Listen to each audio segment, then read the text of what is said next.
बरेली की 2 बेटियों ने बरेली का नाम रोशन किया। आपको भी बहुत-बहुत धन्यवाद और आभार और शुभकामनाएँ। जी, इलाहाबाद यूनिवर्सिटी में आपने टॉप करा जी। और जो आपकी ज़िंदगी का एक सफ़र रहा जी। और आप प्लीज़ उसके बारे में बताएं कि किस तरीके से आप आगे आपने पढ़ाई करी, आज आप एक साइंटिस्ट भी हैं। खास करके लड़कियों को लेकर के बड़ा भेदभावपूर्ण रवैया था कि हॉस्टलों का ये सीन था कि गर्ल्स हॉस्टल में लड़कियां नॉनवेज नहीं खा सकती। जी, आईपीएस की सेंटर ऑफ फूड टेक्नोलॉजी की उनके अंडर में मैंने पीएचडी की और हमेशा से राष्ट्रीय अध्यक्ष जी महिलाओं और लड़कियों को लेकर के राजनीति में हमारे नेता आदरणीय अखिलेश जी बहुत चिंता में रहते हैं कि हम किस तरह से इनको आगे बढ़ाएं, किस तरह प्रमोट करें। और आपको कई मर्तबा आपका ये हुआ कि बहुत मतलब तकलीफ दे भी वक्त था, तो उसमें से आप कैसे बाहर आई और आपने अपनी मेंटल हेल्थ का कैसे ख्याल रखा उस बीच? कि ना हम सफ़र ना हम नशी से निकलेगा, हमारे पाँव का कांटा है हम ही से निकलेगा। पॉलिटिक्स में जो है आप एक लड़की हैं, तो आप किस तरीके से जो मतलब आपके लिए एक बहुत मुश्किल आपके लिए वक्त भी आता होगा, तो उसको कैसे आप हैंडल करती हैं उन सब चीज़ों को? और समाज सेवा जो आप भी कर रहे हैं और हम भी कर रहे हैं, राजनीति भी एक सेवा का माध्यम है जी। और सेवा के माध्यम के लिए जनता हमें चुनती है जी। जो भी व्यक्ति, जो महिलाएं, लड़कियां जिनको ये लगता है कि राजनीति अच्छी चीज़ नहीं है, राजनीति बहुत अच्छी चीज़ है और ये निवेदन है महिलाओं और लड़कियों से कि आप लोग राजनीति में आइए। ये बहुत अच्छा फील्ड है, बहुत इसमें काम करने का अवसर है और मैं बहुत आपको शुभकामनाएं देती हूँ आपके ऑर्गेनाइजेशन के लिए। और आप एक हेल्थ केयर का जो एक नया अभियान लेकर के आ रहे हैं सेवा के भाव से, सेवा के क्षेत्र में, कि आप एक 20 रुपए के पर्चे से और डॉक्टर्स की पूरे प्रतिष्ठित डॉक्टर्स की टीम लगाएंगे और सेवा देंगी, ये बहुत बड़ा बरेली जनपद के लिए बहुत गर्व का समय होगा और जनता बहुत खुश होगी। आप निरंतर सेवा के क्षेत्र में, सेवा के भाव से लोगों के बीच जुड़ी रहें।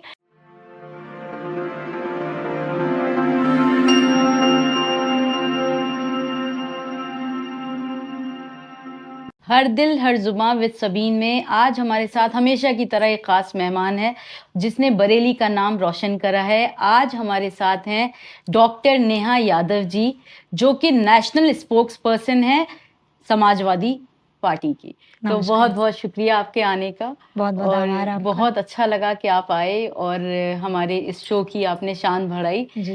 तो मैं बरेली की 2 बेटियों ने बरेली का नाम रोशन किया। आपको भी बहुत बहुत धन्यवाद और आभार और शुभकामनाएं जी कि आपको भी प्रदेश का, देश में नाम रोशन करने का अवसर मिला। काम जो समाज सेवा में आप काम कर रहे हैं वो भी बरेली के इतिहास में ही नहीं, प्रदेश के इतिहास में दर्ज हो रहे हैं जी। बहुत शुक्रिया, बहुत शुक्रिया। और मुझे बहुत खुशी होती है कि जब आपको देखा जाता है जिस तरीके से आपने मतलब अपनी पढ़ाई मुकम्मल करी और आपने अपनी यूनिवर्सिटी, आप बनारस इलाहाबाद यूनिवर्सिटी में आपने टॉप करा जी। और जो आपकी ज़िंदगी का एक सफ़र रहा जी। और आप प्लीज़ उसके बारे में बताएं कि किस तरीके से आप आगे आपने पढ़ाई करी, आज आप एक साइंटिस्ट भी हैं। देखिए मैंने अपनी जो पॉलिटिकल जर्नी है वो समाजवादी पार्टी से और छात्र संघ की राजनीति से शुरू की। मैं बनारस हिंदू विश्वविद्यालय से मैंने मास्टर्स किया और वहाँ के मैं छात्र आंदोलनों से जुड़ी रही, छात्र संघ की राजनीति की। वहाँ जब प्रोटेस्ट होते थे उनमें शामिल रही, जो छात्र सभा के सदस्यता अभियान रहते थे उन्हें चलाते थे। और वहाँ के आंदोलन जो 2017 में एक बड़ा प्रोटेस्ट हमने वाइस चांसलर के खिलाफ किया और तत्कालीन बीसी थे उस समय पे गिरीश चंद्र त्रिपाठी जी। और एक छेड़खानी की घटना बीएचयू में हुई, उस पर उन्होंने कोई तत्कालीन एक्शन नहीं लिया, जिसके खिलाफ एक बड़ा प्रोटेस्ट। उसके पहले भी जो हॉस्टल के मुद्दे रहते थे, फीस के मुद्दे रहते थे, उसको लेकर के भी बीएचयू में बड़ी नीरसता रहती थी। खास करके लड़कियों को लेकर के बड़ा भेदभावपूर्ण रवैया था कि हॉस्टलों का ये सीन था कि गर्ल्स हॉस्टल में लड़कियां नॉनवेज नहीं खा सकती जी। तो मैं तो नॉनवेज नहीं खाती, लेकिन जो लोग खाते हैं आप उन्हें क्यों रोक रहे हो? लड़के खा सकते हैं, लड़कियां क्यों नहीं खा सकती? जो खाती हैं आप उनको क्यों रोक रहे हो? तो इस सब के प्रति भी बहुत ज्यादा हॉस्टल में बहुत परेशानी लड़कियों को हो रही थी। फिर 6 बजे 7 बजे आप हॉस्टल के अंदर आ जाओ, लड़के पूरी रात कैंपस में घूम सकते, तो एटलीस्ट आउटिंग का टाइम आप थोड़ा बढ़ा दो। ये सब समस्याएं उस समय पे हुई और हम लोगों ने उस पर प्रोटेस्ट किया, जिसमें उस समय के वाइस चांसलर को इस्तीफा देके यूनिवर्सिटी से जाना पड़ा। उसके बाद और मैं जब मैंने मास्टर्स वहाँ से किया और पीएचडी एंट्रेंस मेरा बीएचयू का भी क्वालिफाई हुआ था, लेकिन वहाँ के बीसी उस समय पे यही थे, जीसी त्रिपाठी, इन्होंने मुझे एडमिशन से वहाँ रोका, मेरा एडमिशन वहाँ नहीं हो पाया। फिर मैंने इलाहाबाद यूनिवर्सिटी में पीएचडी का एंट्रेंस जो होता था क्रेट का परीक्षा, उसमें मैंने टॉप किया और वहाँ मैंने एडमिशन लिया अंडर सुपरविजन प्रोफेसर नीलम मैम, जो कोऑर्डिनेटर भी रही, डायरेक्टर भी रही आईपीएस की सेंटर ऑफ फूड टेक्नोलॉजी के, उनके अंडर में मैंने जी। पीएचडी की। अच्छा। और उस दौरान कई सारे रिसर्च पेपर्स, कई सारे कॉन्फ्रेंसेस में अवार्ड मिले, यंग साइंटिस्ट अवार्ड भी मिला मुझे आईसीआर के अंडर सुपरविजन में हैदराबाद में कॉन्फ्रेंस जी। हुई उसमें। तो एजुकेशनल जर्नी और पॉलिटिकल जर्नी मेरी एक साथ साथ चली और इसी दौरान हम छात्र संघ की राजनीति से जुड़े रहे। जब हम इलाहाबाद यूनिवर्सिटी आए तो यहाँ पर भी हमने मुद्दों की राजनीति की, जो छात्र संघ के मुद्दे थे, जो यूनिवर्सिटीज़ में इश्यूज रहते हैं स्टूडेंट्स के बीच में, जी। उस पर लड़ाइयाँ करी। जब छात्र संघ बंद हो गया तो छात्र संघ बहाली को लेकर के आंदोलन किया और मैं स्वयं 2017 में छात्र संघ का चुनाव लड़ना चाहती थी, 2018 में छात्र संघ का चुनाव लड़ना चाहती थी। मैंने टिकट मांगा था समाजवादी छात्र सभा से और राष्ट्रीय अध्यक्ष जी से मैंने बहुत निवेदन और प्रयास किया। मेरे जीवन का एक सबसे कह सकते हैं कि जो सपना था वो पूरा नहीं हो पाया। मैं छात्र संघ की अध्यक्ष नहीं बन पाई।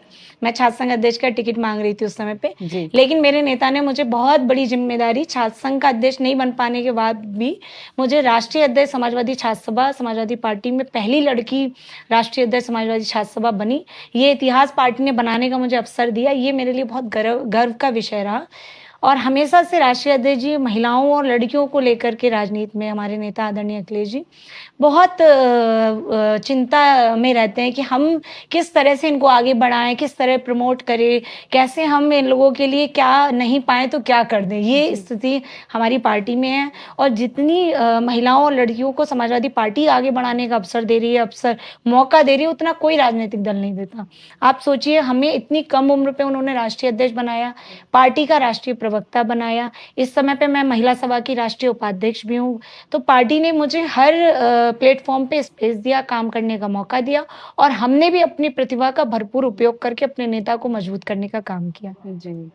और साथ-साथ आप ये भी बताएँ कि किस तरीके से, जैसे ज़ाहिर है कि आपकी ज़िंदगी में भी बहुत टफ़ टाइम आए, जी, जिसमें आपको जो है ज़ाहिर है कि आप जो हैं स्ट्रेस में भी आईं और आपको कई मर्तबा आपका ये हुआ कि बहुत मतलब तकलीफ दे भी वक़्त था।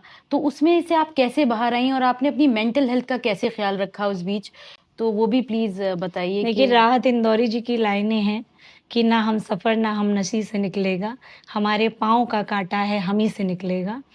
तो राजनीति तो संघर्ष का दूसरा नाम है और ख़ास करके लड़कियाँ और महिलाएँ जब राजनीति में आती हैं, तो बहुत तरह की विपत्तियों का और विरोध का सामना करना पड़ता है। बहुत तरह की परिस्थितियाँ और हेल्थ इश्यूज़ तमाम चीज़ें जी, होती हैं, वो जी, चलती हैं। जी, वो कोई भी, क्योंकि ऊपर वाले ने और प्रकृति ने हमारे और आपके साथ एक नाइंसाफ़ी की कि हमें उस तरह की ताकत नहीं दी जो पुरुषों को दी है।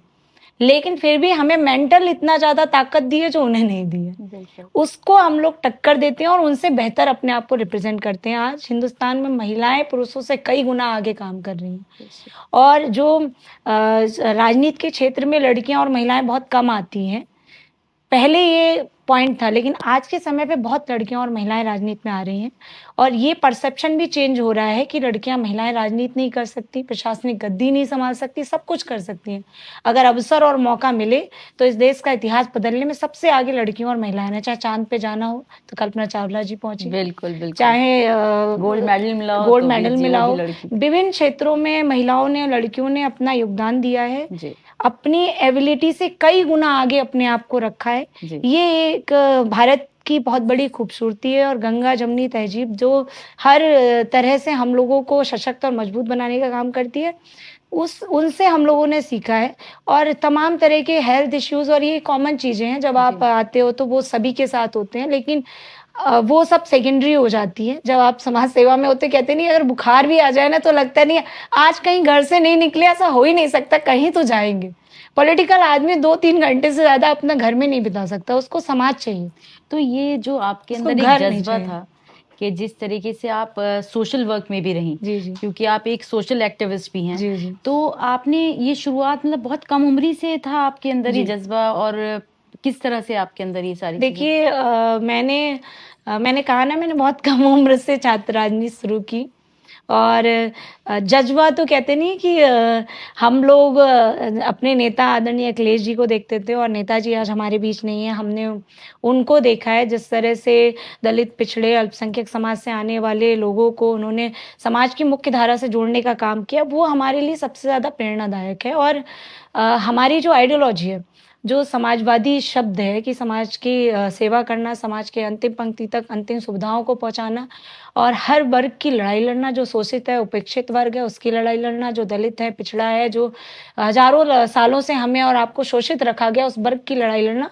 वो मेरे लिए प्रेरणा का विषय रहा। और उसी प्रेरणा से जुड़कर हमने अपनी पार्टी, अपनी आइडियोलॉजी को जॉइन किया। अपने नेता आदरणीय अखिलेश यादव जी, जिन्होंने सामाजिक न्याय की परिकल्पना को अवधारणा किया है, उस परिकल्पना की लड़ाई के लिए हमने लड़ने के लिए समाजवादी विचारधारा को चुना।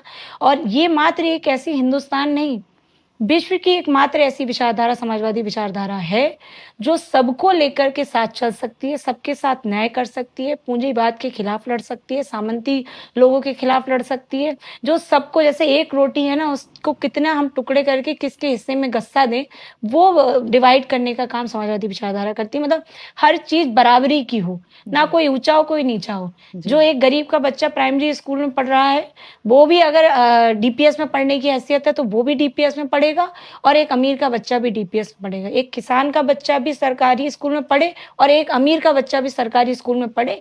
ये हमारी विचारधारा है। इसकी लड़ाई नेताजी लड़ते थे, इसकी लड़ाई अखिलेश जी लड़ रहे हैं, इसकी लड़ाई हम सब समाजवादी लड़ रहे हैं कि जो भेदभाव है, उस भेदभाव के खिलाफ जो लड़ाई हो, उससे हमें प्रेरणा मिली। इससे प्रेरित होकर के हम राजनीति में आए और इसी सेवा के मार्ग पे चलते हुए हम लोगों को जोड़ रहे हैं। अपनी पार्टी, अपनी आइडियोलॉजी के लिए काम कर रहे हैं और आप एक हमें मंच दिए हैं, आपने एक मंच के माध्यम से हमें बुलाया है। आप इतना अच्छा टॉक शो चला रही हैं, हमें अवसर दिया है आपने, तो निश्चित रूप से इससे भी हमारी विचारधारा और मजबूत बनेगी। बिल्कुल, बिल्कुल। जैसे पॉलिटिक्स में जो है आप एक लड़की हैं, तो आप किस तरीके से, जो मतलब आपके लिए एक बहुत मुश्किल आपके लिए वक़्त भी आता होगा, तो उसको कैसे आप हैंडल करती हैं उन सब चीज़ों को? देखिए, कई बार राजनीति में बहुत कठिन-कठिन परिस्थितियाँ और परेशानियों का सामना करना जी, जी, पड़ता है जी। और ये एकमात्र ऐसा फ़ील्ड है जहाँ ज़ीरो से डेली स्टार्टिंग होती है। जी। आप ये नहीं सोच सकते कि आज मैंने 100% मेहनत की है पीछे, उस 100% मेहनत का मुझे आज ही फल मिल जाएगा, ये जी। आप नहीं सोच सकते। जी। हो सकता है जिस दिन आप ये सोच रहे हो कि 100% मेहनत का अब हमारी पूरी हो गई, फल मिलेगा, उसी दिन आपको ज़ीरो से फिर स्टार्ट करना पड़े। जी। तो तमाम तरह की विरोध और विपरीत परिस्थितियों पे यहाँ सर्वाइव करना पड़ता है। लेकिन हमारे नेता आदरणीय अखिलेश जी भी कहते हैं, नेताजी भी कहते थे कि जो व्यक्ति राजनीति में धैर्य रख लिया, धैर्य के अलावा विकल्प नहीं है। जी। अगर धैर्य रख लिया आपने, तो आप राजनीति में बहुत ऊँचाइयों पे पहुँचेंगे और राजनीति में दुश्मन सबके होते हैं। जिसके दुश्मन नहीं, वो नेता कैसे है? जब 140 करोड़ की आबादी में जब तक लाखों में दुश्मन ना हो, तो राजनीति में भी मज़ा नहीं आता है। तो दुश्मन होना बड़ी बात नहीं है, पर उन दुश्मनों के बीच में अपने आप को सर्वाइव करना, ये बड़ी बात है और नकारात्मक राजनीति कभी नहीं करनी चाहिए। कोई नकारात्मक राजनीति की ओर अगर बढ़ा, तो निश्चित रूप से उसका पतन तय है। आप अपनी राजनीति में अपनी लंबी लाइन खींचने पे भरोसा रखिए। आप अपने कामों पे ध्यान कीजिए।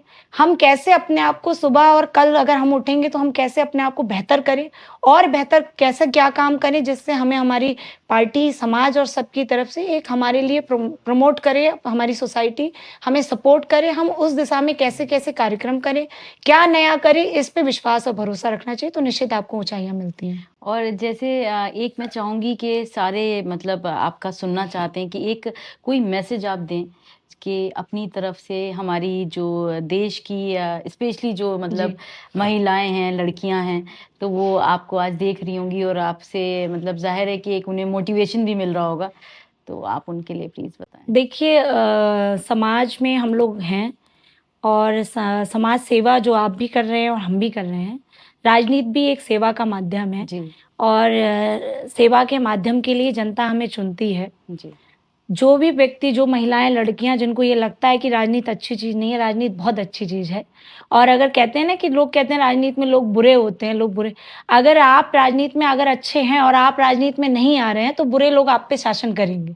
इसलिए आपको राजनीति में आगे आना चाहिए, आगे बढ़ना चाहिए कि आपके ऊपर कोई बुरा व्यक्ति शासन ना कर सके। इसका जीता जागता उदाहरण वर्तमान सरकार है। कि बुरे लोगों को आपने अवसर दिया, वो बुरे लोग हमारे ऊपर शासन कर रहे हैं। भारतीय जनता पार्टी ने 2014 में बड़े-बड़े नारे और वादे हमें लेकर के आई, लेकिन एक भी नारा और वादा धरातल पे पूरा नहीं किया।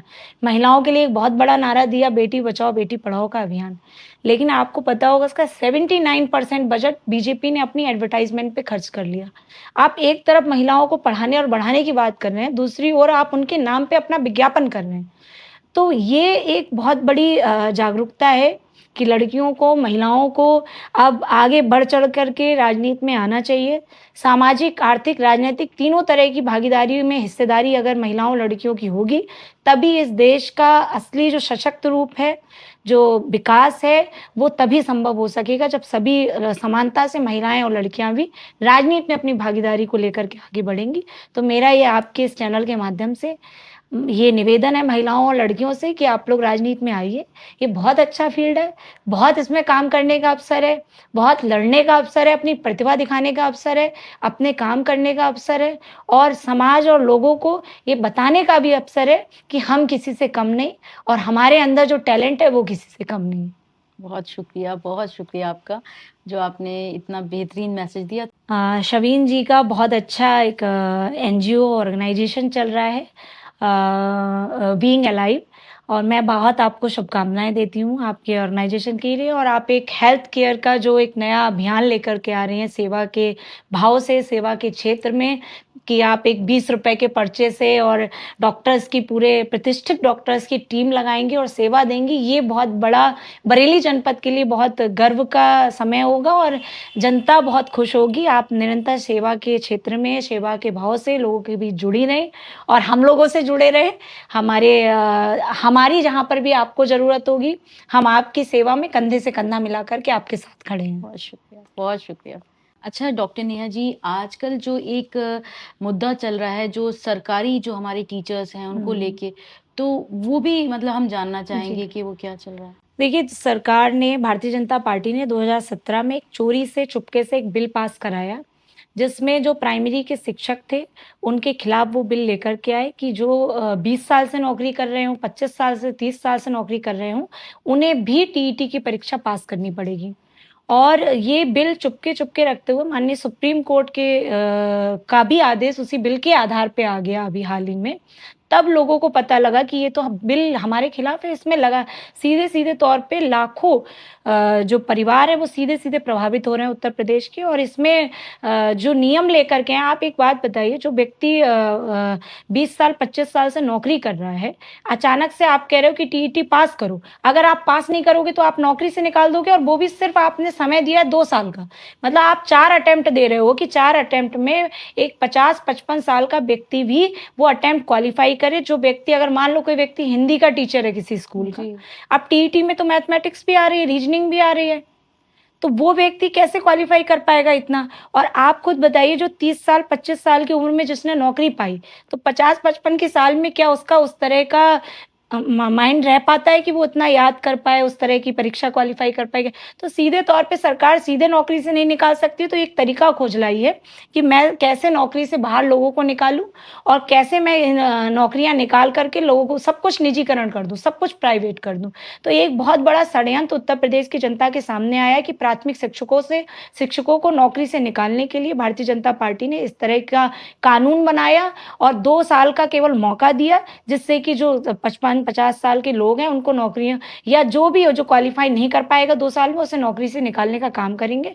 केवल 5 साल जिसके रिटायरमेंट के रह चुके होंगे, जो 57 साल के ऊपर के लोग होंगे, सिर्फ़ उनके लिए आपने छूट दे दी। भई 57 साल से नीचे का व्यक्ति कैसे क्वालीफाई करेगा आप ये बताओ? हर चीज़ कोई भी एक एडवर्टाइज़मेंट निकलती है तो नियम, कायदे, कानून पहले बनते हैं। 20 साल बाद आप थोड़ी कह दोगे कि 20 साल पहले ऐसा होना चाहिए था, 20 साल पहले हमें ऐसा करना चाहिए था। आप भविष्य के लिए योजनाएँ तय करते हो कि पूर्व की योजनाएँ जो हो गई उस पे तय करते हो? तो सरकार की मंशा जो है साफ-साफ तौर पे जनता विरोधी मंशा है, इसीलिए इस तरह की चीज़ों को लेकर के आए। आप बताइए जो शिक्षक नौकरी से निकल रहे हैं, कितने परिवार प्रभावित होंगे, कितने घर टूटेंगे, कितने लोग परेशान होंगे, कितने हताश हैं। जिले स्तर पे और प्रदेश स्तर पे आंदोलन शुरू हो गए हैं, लेकिन ये सरकार की जो मंशा है, जैसे 69,000 शिक्षक भर्ती में इन्होंने आरक्षण का घोटाला किया, उसी तरह से ये चाहते ही नहीं कि प्राथमिक जो स्कूल है, प्राइमरी स्कूल जो हैं, वो जिंदा बचें उत्तर प्रदेश में। पहले मर मर्जर लेकर के आ गए, स्कूल मर्जर के नाम पे स्कूल बंद करने के लिए, और अभी एक नया ड्रामा लेकर के आ गए, और इस ड्रामे के नाम पे लोगों को नौकरियों से निकालने का जो षड्यंत्र है वो जनता के सामने उजागर हो चुका है। लेकिन हम समाजवादी लोग भरोसा दिलाते हैं, ऐसा नहीं होने देंगे। अगर आपके साथ कंधे से कंधा मिलाकर चलना हो, आंदोलन करना हो, सड़क से लेकर के सदन तक, ये बिल लेकर के भले ही आ गए हो, लेकिन लागू हम उत्तर प्रदेश में नहीं होने देंगे इसे। चलिए, बहुत बहुत शुक्रिया। शुक्रिया आपसे मिलने का, बहुत बहुत अच्छा बहुत लगा, शुक्रिया, बहुत आभार, बढ़िया, हमें भी बहुत बहुत अच्छा, अच्छा लगा। आपको जी, पुनः शुभकामनाएं। बहुत शुक्रिया।